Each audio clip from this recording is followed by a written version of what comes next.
India Pakistan യുദ്ധം അവസാനിപ്പിക്കാൻ ഇടപെട്ടെന്ന് ആവർത്തിച്ച് US പ്രസിഡന്റ് ഡൊണാൾഡ് ട്രംപ്. ഈ ചങ്ങാതിയെ കൊണ്ട് തോറ്റു. 200% താരിഫ് ചുമത്തുമെന്ന് ഭീഷണി മുഴക്കി. ഭയന്ന് ഇന്ത്യ സംഘർഷത്തിൽ നിന്ന് പിന്മാറിയെന്ന ട്രംപ്. സംഘർഷത്തിനിടയിൽ 10 യുദ്ധവിമാനങ്ങളാണ് തകർന്നത്. ഇത് വലിയ സാമ്പത്തിക നഷ്ടമുണ്ടാക്കി. ഗാസ ബോർഡ് ഓഫ് പീസ് യോഗത്തിലാണ് ട്രംപിന്റെ അവകാശവാദം. പിയാ സുനിലുണ്ട് കൂടുതൽ വിവരങ്ങൾ. Piya Sunil, very good morning. Piya Sunil, Trump അതേ അവകാശവാദം ആവർത്തിച്ചുകൊണ്ടിരിക്കുകയാണ് അല്ലേ? ഇനി ഇതാണ് സത്യമാണോ എന്തോ? നമ്മുടെ വിദേശ മന്ത്രാലയമാണെങ്കിൽ അതോട്ട് അംഗീകരിച്ചിട്ടുമില്ല അല്ലേ? അരുൺ, തീർച്ചയായും ഗുഡ് മോർണിംഗ്. ഏതായാലും ട്രംപിന്റെ ഈ അവകാശവാദം ഒരുപക്ഷെ 80-ലേറെ തവണ തുടരുകയാണ്.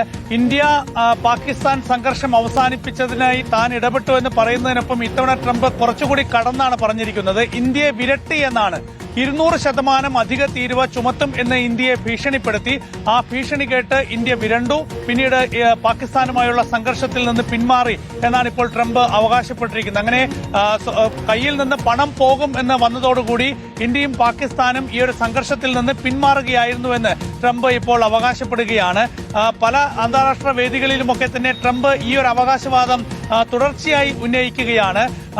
ഈ സംഘർഷങ്ങൾക്കിടയിൽ 10 യുദ്ധവിമാനങ്ങൾ വെടിവെച്ചിട്ടു എന്നും ട്രംപ് പറയുന്നുണ്ട്. അപ്പോൾ ഇതൊക്കെ വലിയ സാമ്പത്തിക നഷ്ടമുണ്ടാക്കി. അതുകൊണ്ട് വലിയ സമാധാനവാദിയായാണ് ട്രംപ് ഇക്കാര്യങ്ങളൊക്കെ തന്നെ ഉന്നയിക്കുന്നത്. ആരും ചൂണ്ടിക്കാണിച്ചതുപോലെ തന്നെ ഗാസ ബോർഡ് ഓഫ് പീസ് യോഗത്തിലാണ് ട്രംപ് ഇപ്പോൾ പുതിയ ഒരു കാര്യം പറയുന്നത്. ഇന്ത്യ വിരട്ടി, ആ വിരട്ടലിൽ ഇന്ത്യ വിരണ്ടു, അതിനെ തുടർന്ന് ഈ സംഘർഷത്തിൽ നിന്ന് പിന്മാറി എന്നൊക്കെയുള്ളത്. ഏതായാലും ഇന്ത്യ അമേരിക്ക വ്യാപാര കരാർ യാഥാർത്ഥ്യമായതിന് പിന്നാലെ ഏതായാലും ഈ ഒരു അവകാശവാദം ട്രംപ് വിടുന്നില്ല. അതേസമയം ഇപ്പോഴും ട്രംപിന്റെ അവകാശവാദം കേന്ദ്ര സർക്കാർ തള്ളുകയാണ്. മൂന്നാം കക്ഷിയുടെ ഇടപെടൽ ഇന്ത്യ പാകിസ്ഥാൻ ഈ ഒരു സംഘർഷം അവസാനിപ്പിക്കുന്നതിൽ ഉണ്ടായിട്ടില്ല എന്ന നിലപാടിൽ തന്നെയാണ് ഇന്ത്യ ഇപ്പോഴുമുള്ളത്. അതേസമയം ട്രംപിന്റെ നിലപാട് മാറ്റാൻ തയ്യാറല്ല. ഇടപെട്ടത് താൻ തന്നെയാണ്, ഈ സംഘർഷം അവസാനിപ്പിച്ചത് താൻ തന്നെയാണ്. മാത്രമല്ല ഇന്ത്യയെയും പാകിസ്ഥാനെയും ഒരുപോലെ വിരട്ടി. ആ വിരട്ടലിൽ രണ്ട് രാജ്യങ്ങളും ഈ സംഘർഷത്തിൽ നിന്ന് പിന്മാറിയെന്ന് ട്രംപ് ആവർത്തിച്ച് പറയുകയാണ്. ഓക്കെ, എന്താണ് പറയുക? Thank you Piya Sunil. പ്രിയപ്പെട്ട പ്രേക്ഷകരെ, ആര് നമ്മുടെ മൈ ഫ്രണ്ടോ എന്നൊരു പ്രേക്ഷകൻ ചോദിക്കുന്നു. മോദിക്ക് അങ്ങനെ തന്നെ വേണം എന്ന് ലാവൻഡർ എന്ന് പറയുന്ന ആൾ പറയുന്നു. ഇന്ത്യ ഭരിക്കുന്നത് ട്രംപാണോ മോദിയാണോ എന്നാണ്. കപിൽ സിബൽ അതിനുപയോഗിച്ച വാക്കെന്നറിയോ? ഇത് ട്രംപ് നിർഭർ ഭാരത് ആണോ എന്നുള്ളതാണ് കപിൽ സിബലിനെ പോലെയുള്ള ആളുകളൊക്കെ ചോദിച്ചത്. കാര്യം നമ്മൾക്ക് തീരുമാനങ്ങൾ എടുക്കേണ്ട നമ്മുടെ പ്രധാനമന്ത്രിയല്ലേ. എങ്ങനെയാണ് റഷ്യയിൽ നിന്ന് ഇന്ത്യ എണ്ണ വാങ്ങില്ല എന്ന കാര്യം അമേരിക്കയിൽ നിന്ന് ഒരു പ്രസിഡന്റ് നമ്മളെ അറിയിക്കുന്നത്? വെനിസ്വലയിൽ നിന്ന് എണ്ണ ഇന്ത്യ വാങ്ങും എന്ന് അമേരിക്കൻ പ്രസിഡന്റ് അറിയിക്കുന്നത്?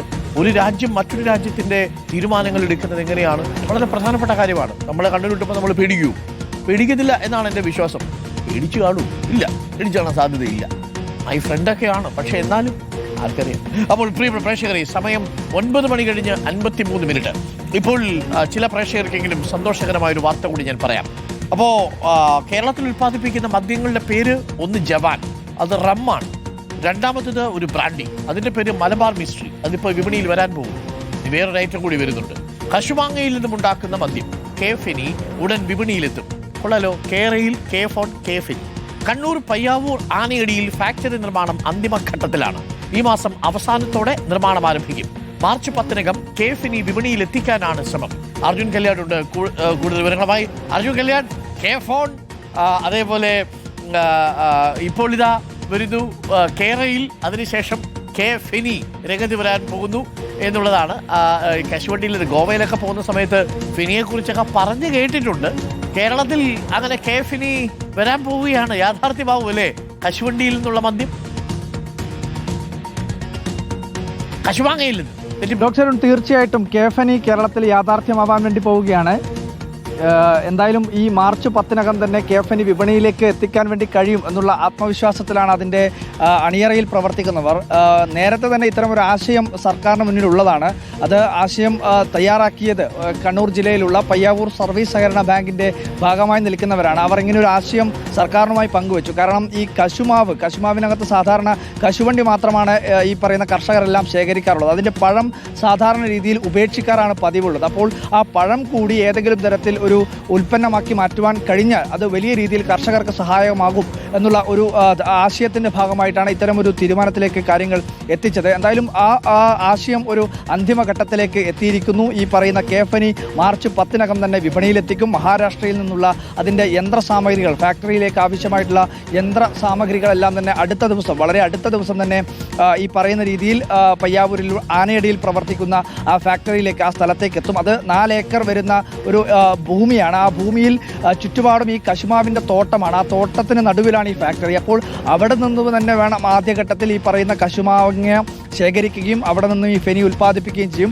പിന്നീട് അത് ഒരു വ്യവസായ അടിസ്ഥാനത്തിൽ അല്ലെങ്കിൽ കൂടുതൽ ആളുകൾ ഇതിനകത്ത് ആകർഷിക്കപ്പെട്ട് കഴിഞ്ഞാൽ സ്വാഭാവികമായി അത് പിന്നീട് ജില്ലയിൽ എല്ലായിടത്തും വ്യാപിപ്പിക്കാൻ ആവശ്യമായിട്ടുള്ള നടപടികളാണുള്ളത്. എന്തായാലും കേഫനി യാഥാർത്ഥ്യത്തിലേക്ക് എത്തുന്നു. കർഷകർക്ക് ആശ്വാസമാണ്. അതുപോലെ തന്നെ ഗോവയിലൊക്കെ കാണുന്ന പോലെ, അരുൺ സൂചിപ്പിച്ചതുപോലെ ഗോവയിലൊക്കെ കാണുന്നത് പോലെ ഒരു കേരള ഫെനി, കെ സ്മാർട്ടും കെ ഫോണും കെ റെയിലും ഒക്കെ പറയുന്നത് പോലെ ഒരു കേരള ഫെനി. ആദ്യം ഇവർ ഉദ്ദേശിച്ചിരുന്നത് കണ്ണൂർ ഫെനി എന്നുള്ള പേരാണ് ഈ ബാങ്കിന്റെ ആളുകൾ സജസ്റ്റ് ചെയ്തത്. എന്നാൽ പിന്നീട് അത് കേരള ഫെനി എന്ന പേരിലേക്ക് മാറുകയാണ് ഉണ്ടായത്. എന്തായാലും മാർച്ച് 10-നകം ബീവറേജസിന്റെ ഔട്ട്ലെറ്റിലേക്ക് ഇത് എത്തിക്കാൻ വേണ്ടി കഴിയും എന്നുള്ള ആത്മവിശ്വാസത്തിലാണ് പിന്നിലുള്ളവർ. അപ്പോൾ ജവാന് ശേഷം, മലബാർ മിസ്റ്ററിക്ക് ശേഷം ഇപ്പോൾ കെ ഫെനി കൂടി ഇപ്പോൾ മാർക്കറ്റിലേക്ക് എത്തുകയാണ്.